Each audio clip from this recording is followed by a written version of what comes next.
Leo didn't consider himself a mark. He was an actuary by trade. His entire life was built on the cold, hard logic of probability and risk assessment. When he stepped into L'Heure Dorée, he wasn't looking for a bargain. He was looking for a symbol. He wanted something that said he had arrived. The boutique smelled of expensive leather and filtered air. It was the kind of silence that felt heavy, designed to make you whisper. Leo's eyes were immediately drawn to the center of the room. There, isolated in a glass column, sat the Ethelgard Eternal. The price tag was not a sticker. It was a small, hand-calligraphed card, $2,400. Leo felt a physical sensation in his chest. It wasn't desire, it was a shift in his internal scale.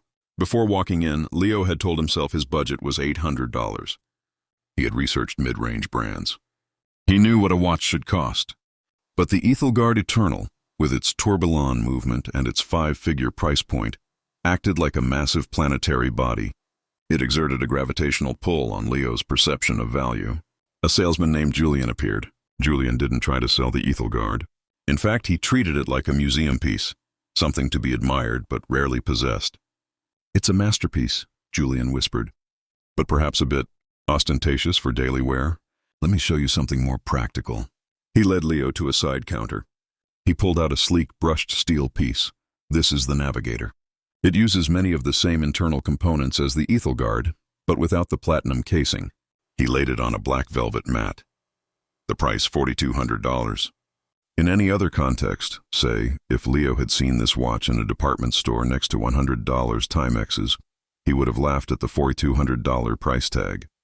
He would have called it an absurdity, a vanity purchase. But Leo's brain was still vibrating from the $4,500 anchor. Compared to the Eternal, the Navigator looked like a steal. It looked like he was saving $20,000 by choosing the steel version.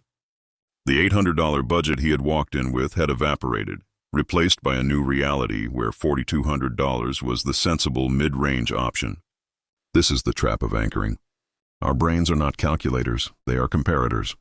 We don't know what things are worth in a vacuum. We only know what they are worth relative to the last thing we saw. Leo walked out of the store 20 minutes later, his wrist feeling significantly heavier. He felt a rush of dopamine. He had beaten the system.